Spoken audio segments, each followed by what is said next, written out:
Bismillahirrahmanirrahim. Assalamualaikum warahmatullahi wabarakatuh. Alhamdulillahirrabbilalamin. Wassalatu wassalamu ala asyrafil anbiya wal mursalin wa ala alihi wa sahbihi ajmain. Amma ba'd. Baik, apa kabar anakku sekalian? Semoga kita sehat walafiat. Salam dan salawat tak lupa kita aturkan kepada baginda junjungan kita Nabiullah Muhammad sallallahu alaihi wasallam sebagai nabi yang membawa rahmatan lil alamin. Para siswa, para orang tua siswa, ibu guru dan bapak guru serta wali kelas yang saya muliakan. Alhamdulillah kembali kita berjumpa dalam pelajaran agama Islam, khususnya kelas 5 dengan kelas 4, yaitu pelajaran kelima, Aku Cinta Nabi dan Rasul. Alhamdulillah anakku sekalian, tentu tujuan daripada pembelajaran ini melalui kegiatan membaca, peserta didik dapat menjelaskan kisah-kisah keteladanan para nabi, khususnya keteladanan Nabi Ayub. Kemudian melalui melihat tayangan video atau mengamati gambar dengan pendampingan orang tua, peserta didik dapat menceritakan kisah keteladanan Nabi Ayub alaihissalam. Kemudian ketiga, melalui kegiatan diskusi dan kolaborasi, peserta didik dapat memahami kisah para nabi dan khususnya kepada Nabi Ayub. Baik anakku sekalian, alhamdulillah, apa buktinya kalian cinta kepada Nabi dan Rasul? Tanya Pak Guru kepada muridnya. Tentu murid, ada salah seorang murid yang bernama Nur mengacungkan tangan lalu berkata, mengikuti apa yang dikatakan dan dicontohkan oleh para nabi dan rasul. Maka tentu bagus, puji Bapak Guru. Baiklah, coba kalian ikuti cerita para nabi dan rasul, khususnya bagian A, yaitu kisah teladan Nabi Ayub. Nabi Ayub alaihissalam adalah keturunan Nabi Ishak dan alaihissalam bin Ibrahim alaihissalam. Beliau adalah seorang nabi yang kaya raya, binatang ternak banyak, meskipun ladang luas, beliau tidak pernah sombong. Nabi Ayub alaihissalam terkenal sabar dan dermawan, suka menolong fakir miskin, yatim piatu, dan orang-orang yang membutuhkannya. Kemudian Nabi Ayub alaihissalam pernah mendapat ujian dari Allah Subhanahu wa ta'ala. Hartanya yang banyak berangsur-angsur berkurang hari demi hari berkurang sehingga jatuh miskin. Walaupun dia miskin, dia tidak mengemis, imannya tidak goyah, karena ia ingat bahwa ketika lahir ke dunia ini pun tidak membawa apa-apa atau harta di dalam keseharian. Oleh karena itu imannya tetap kuat dan digoda tidak akan goyah, sebagaimana firman Allah di dalam Al-Quran surat Al-Anbiya ayat 35 yang berbunyi, walanabluwannakum bisyai'im minal khairi fitnah wa ilaina turja'un. Walanabluwannakum bisyarri wal khairi fitnah wa ilaina turja'un. Artinya, kami akan menguji kamu dengan keburukan dan kebaikan sebagai cobaan orang-orang yang sebenar-benarnya, dan hanya kepada kamilah kamu dikembalikan. Quran surat Al-Anbiya ayat 35. Maka dari itu Nabi Ayub, baik ketika kaya raya atau ketika miskin, senantiasa taat kepada Allah, selalu bersyukur bahwa bahkan ketika ia jatuh miskin, harta yang ada selalu disedekahkan. Ia yakin bahwa orang miskin yang bersedekah lebih mulia di sisi Allah Subhanahu wa ta'ala. Sebaliknya orang yang kaya, yang kikir adalah paling hina di sisi Allah Subhanahu wa ta'ala. Anakku sekalian dimuliakan oleh Allah. Kemudian Nabi Ayub pernah diuji oleh Allah Subhanahu wa ta'ala dengan penyakit kulit, bisul, panas, dan gatal. sehingga orang menjauhinya, bahkan mereka dibuang yaitu ke padang pasir yang jauh dari keramaian penduduk karena takut tertular penyakitnya.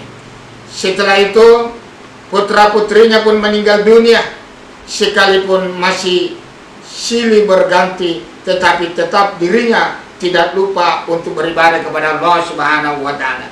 Anakku sekalian dimuliakan oleh Allah Subhanahu wa Ta'ala, maka dari itu Nabi Ayub berdoa supaya penyakitnya cepat dihilangkan dan disembuhkan sebagaimana biasanya. Anakku sekalian yang dimuliakan oleh Allah.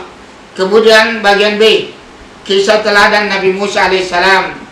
Nabi Musa alaihissalam lahir di zaman Raja Fir'aun, di mana Fir'aun memerintahkan setiap bayi laki-laki yang lahir harus dibunuh karena pengaruh mimpinya. Menurut ahli nujumnya, mimpi Raja Fir'aun menandakan akan lahir seorang bayi laki-laki dari Bani Israel yang kelak akan membinasakan kekuasaannya.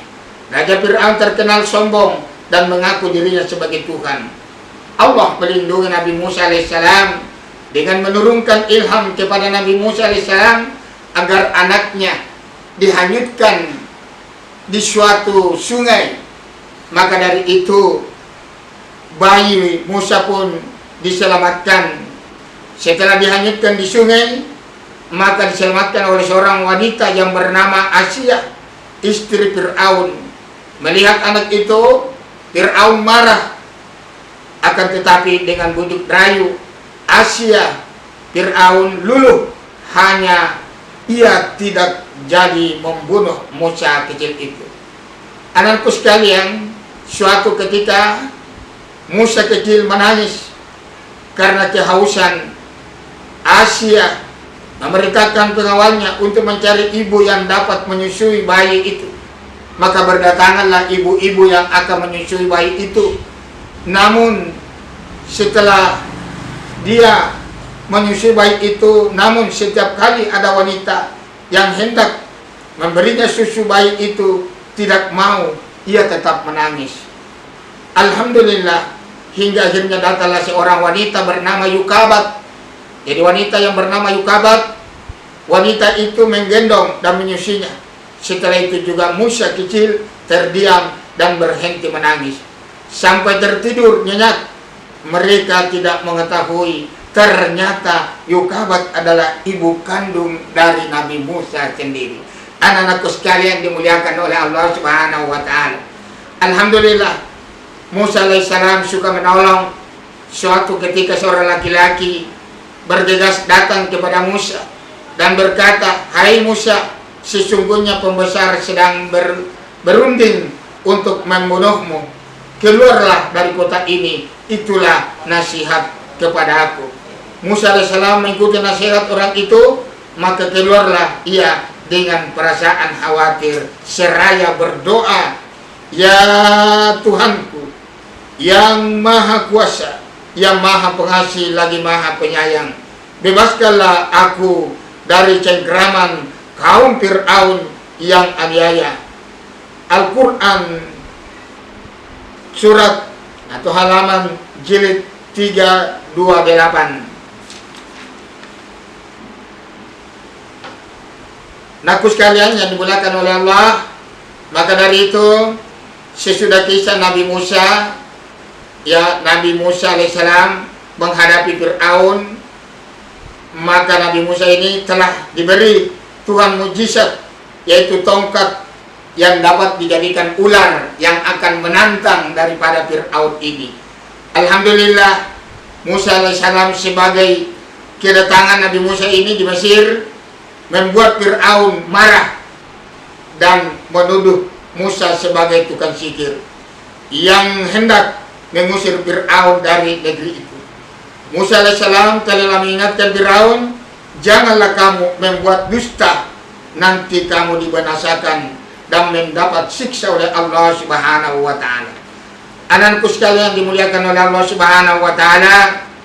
Kemudian lalu tukang sihir Fir'aun melemparkan tali dan tongkatnya yang kemudian berubah menjadi ular, menjadi mengelilingi Nabi Musa alaihissalam Di saat demikian Allah berfirman, wa alqi ma fi yaminika talqaf ma sana'u inna ma sana'u kaidu sahirin wala yuflihu sahiru haitsu ata. Dan lemparkanlah apa yang ada di tangan kamu, niscaya ia akan menelan apa yang mereka perbuat. Sesungguhnya apa yang mereka perbuat itu adalah tipu daya tukang sihir belaka, dan tidak akan menang tukang sihir itu dari mana saja ia datangnya. Nah, anakku sekalian dimuliakan oleh Allah Subhanahu wa taala, maka Nabi Musa mengikuti perintah Allah. Kemudian ia melemparkan tongkatnya. Seketika itu jadilah ular besar merayap sambil memakan ular-ular tukang sihir Fir'aun. Anakku sekalian yang dimuliakan oleh Allah, yang terakhir yaitu kisah keteladanan Nabi Harun alaihissalam. Nabi Harun adalah kakak kandung Nabi Musa alaihissalam. Tutur katanya fasih, perilakunya santun, dan kesetiaannya kepada Nabi Musa alaihissalam sangat besar. Nabi Harun adalah selalu mendampingi Musa ketika menemui Fir'aun. Anakku sekalian dimuliakan oleh Allah Subhanahu wa taala. Dan yang keempat adalah kisah teladan Nabi Zulkifli. Nabi Zulkifli alaihissalam nama aslinya adalah Bashar. Nama Zulkifli didapatkan ketika seorang raja bernama Ilyasa. Nabi Ilyasa mengumpulkan rakyatnya. Raja itu bertanya, siapakah yang sanggup melakukan sabar jika siang berpuasa dan jika malam beribadah, maka ia akan diangkat menjadi raja. Tak seorang pun berani menyatakan kesanggupannya. Akhirnya anak muda bernama Bashar mengacungkan tangannya, berkata, saya sanggup tuanku. Ya, saya sanggup tuanku. Sejak saat itulah ia dipanggil Zulkifli, yang artinya sanggup. Nabi Zulkifli alaihissalam adalah putra Nabi Ayub alaihissalam. Seperti ayahnya, ia juga mempunyai sifat yang sangat sabar, teguh, serta taat dan beribadah kepada Allah Subhanahu wa taala.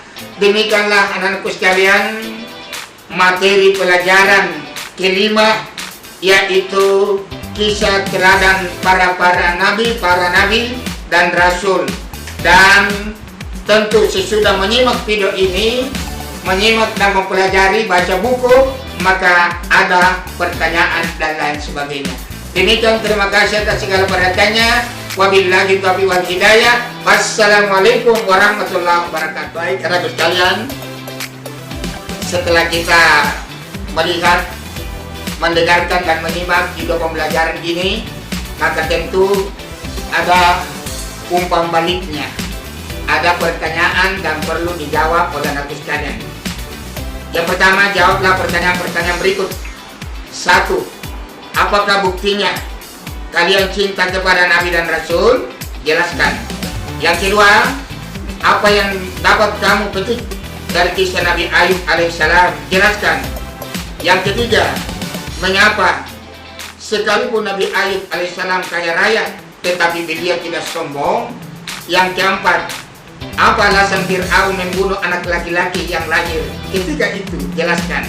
Kelima, bagaimana akhir hidup Fir'aun dan tentaranya? Jelaskan.